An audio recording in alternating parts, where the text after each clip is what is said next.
Merci beaucoup. Tenez, les groupes Ouazalendo qui est cette secte qui a fait appel à manifester à la marche, ce groupe a écrit au maire de la ville.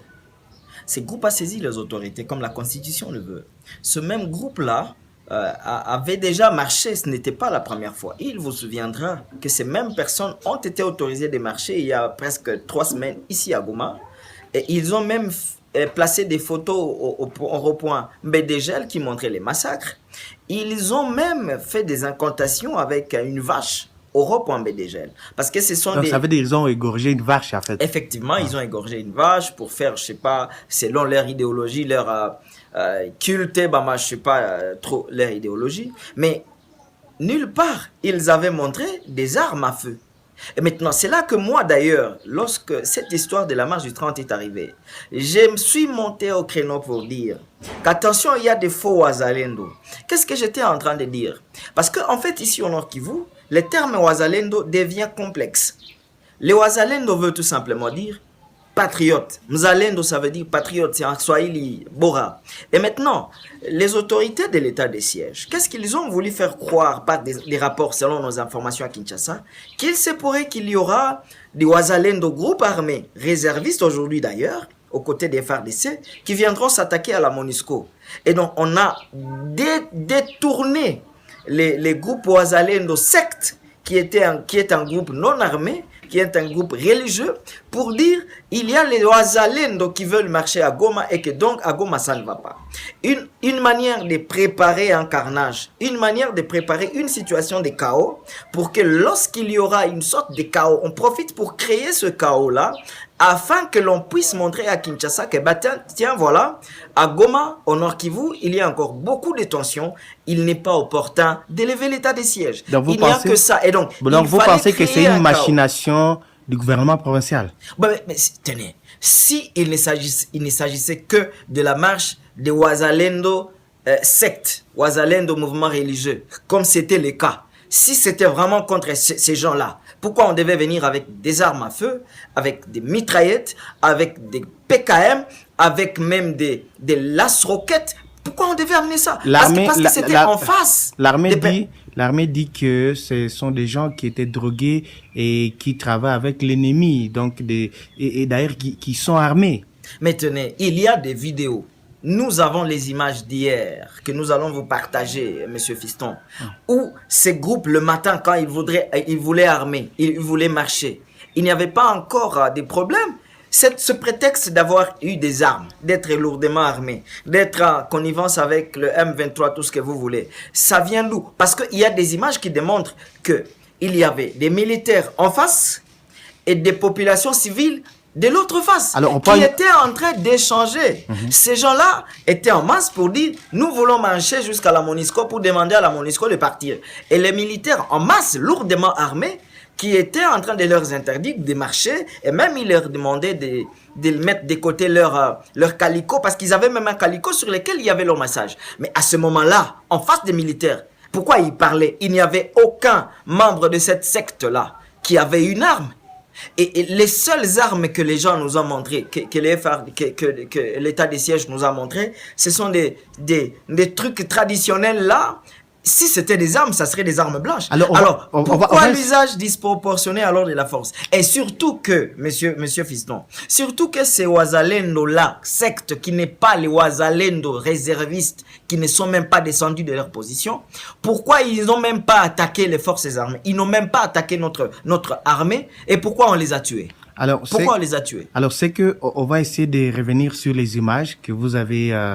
des images que vous avez partagées avec nous, des images où on voit l'armée en train de discuter avec ces Ouazalendo, ces soi-disant Ouazalendo. Effectivement. Alors, au-delà de cette image, il y a les images maintenant des morts. Vous avez parlé de 6 morts au départ, mais il y a une image qui montre qu'il y a 2 camions militaires, 2 Kamaz, qui sont pleins de cadavres. Plein de cadavres. Ce n'est pas 6 morts. Il y a eu beaucoup de gens qui ont été tués parce qu'il se pourrait qu'il y a eu mot d'ordre. L'ordre a été donné de tirer sur des gens qui n'étaient pas agressifs, qui n'étaient pas violents et qui n'ont pas montré une seule arme à côté. Et donc, ces gens-là ont été tirés à bout portant, ils sont morts et on les a empaquetés dans des Kamaz. Il y a également une image où on montre la manière dont maintenant on les jette dans ces camions militaires-là. Alors, est-ce qu'on peut, contre le droit humanitaire international. Est-ce qu'on peut revenir sur ces images et après on va revenir après? D'accord. Alors, Djiby Ndiaye, est-ce que ces images sont authentiques? Mais comment vous les avez Vous eues? voyez vous-même, il y a même des commentaires des personnes qui les ont prises, qui étaient dans leur maison. Aujourd'hui, les Blancs nous ont facilité la tâche avec le téléphone. Et donc déjà, à partir du téléphone, vous voyez qu'il est impossible de monter ces genres d'images. Tenez, les images sont claires, fiston. Il y a eu un complot. C'est pourquoi Jimmy avait parlé des faux Wazalendo. Les faux Wazalendo, c'est ce prétexte-là. Qu'est-ce qu'il voulait? Les autorités voulaient qu'il y ait un chaos, un forfait.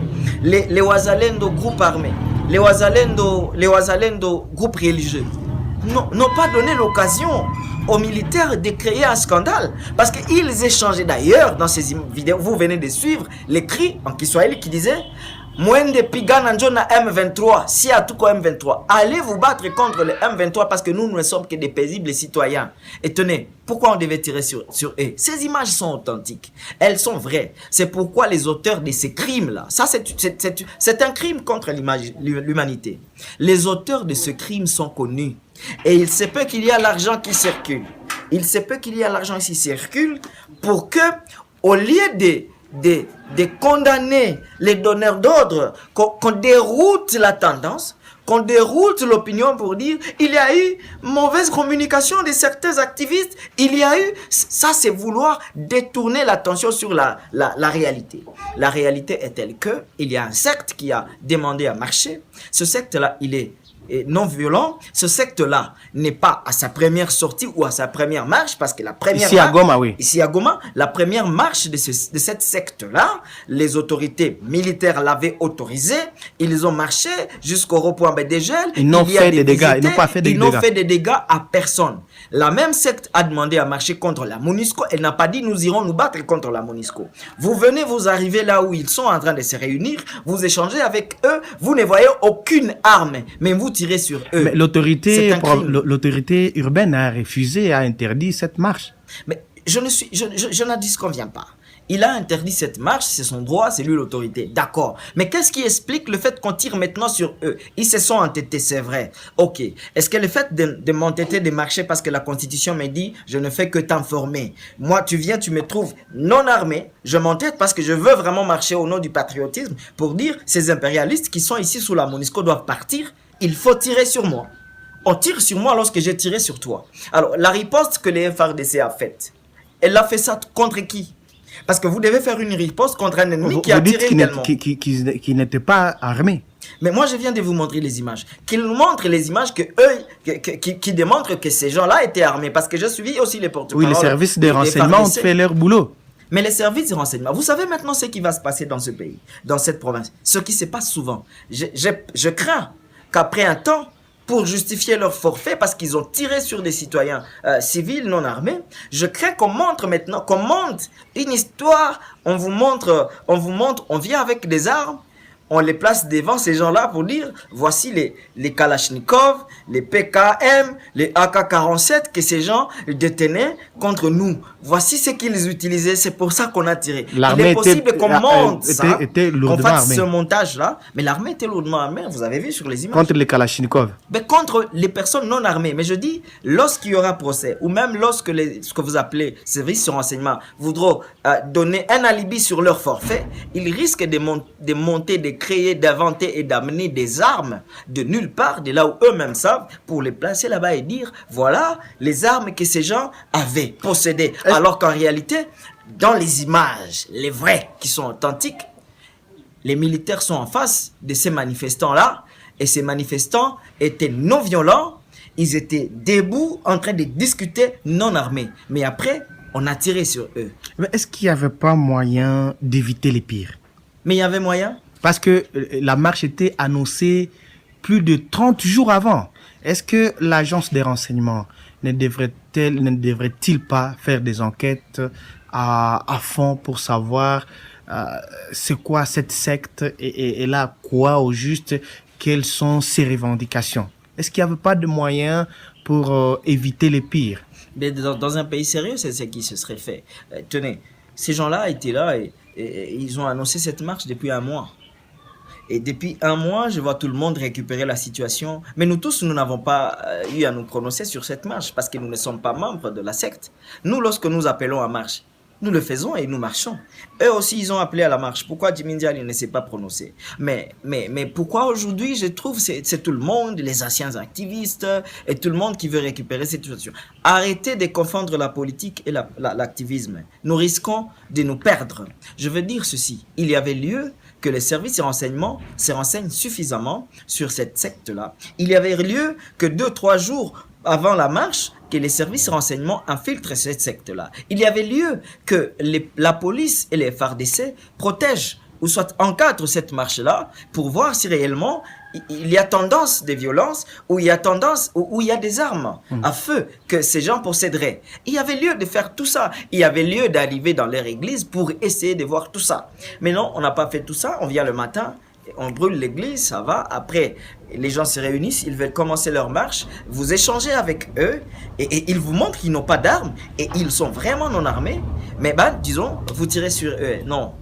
Mais il y avait lieu d'éviter. Mais seulement, il y avait un appétit de montrer un chaos, un appétit de créer un chaos à Goma et au Nord Kivu pour donner un alibi à la problématique du maintien de l'état de siège. Il n'y a pas autre chose. Il n'y a que ça qui s'est passé au Nord Kivu. Est-ce que c'est la première secte politico-religieuse qui existe en RDC? Parce que les gens ont tendance à diaboliser ça parce que c'est une religion et que ça ne doit pas se mêler dans la politique. Et même si c'est la première, je crois qu'il y a Boulou, il y a Congo et consort. Mais aussi, nous sommes dans un pays où les libertés d'expression sont garanties. Dans quelle loi on interdit à une religion ou à une secte religieuse d'avoir des opinions politiques? Il n'y a aucune loi. On ne peut pas interdire à une église. Les confessions religieuses, l'église catholique, la Synco, les CCN, se prononcent-ils pas ou tel pas ces concessions, ces confessions religieuses sur la politique du pays? Une secte religieuse n'a-t-elle pas le droit de dire qu'elle ne veut pas de la MONUSCO, qu'elle demande le départ de la MONUSCO de leur pays? Parce qu'ils sont des Congolais de toute façon. Ils ont le droit. Et donc, on n'avait pas droit de les massacrer comme ça. Et surtout qu'on n'a pas massacré même que les membres de cette secte. Il y a eu des balles perdues. Il y a eu des passants. Il y a eu tout le monde qui a reçu des balles. D'autres sont morts et d'autres sont à l'hôpital. Et qui doit répondre de tout ça à M. Fiston? Oui, il doit répondre. Et quelle est la sanction lui réservée selon vous? Mais moi, je suis en train de demander à Kinshasa, d'abord à la communauté internationale, à la société civile, aux mouvements citoyens, aux leaders d'opinion, je nous demande à l'unisson. Il y a eu mort d'hommes, chers frères, chères sœurs. Nous pouvons avoir des divergences d'idées sur X, Y, communication ou raison. Mais dès lors qu'il y a eu mort d'hommes, ce sont des compatriotes congolais, nos frères, qui ont été tués, qui ont été massacrés. Mettons nos divergences de côté. Ne nous laissons pas empaler par les politiciens ou tout ce que vous voulez. Ce que nous devons faire pour l'instant, nous tous, dans l'unisson, c'est de condamner ce qui s'est passé à Goma. Ce qui s'est passé, c'est qu'il y a eu des personnes non armées qu'on a tirées.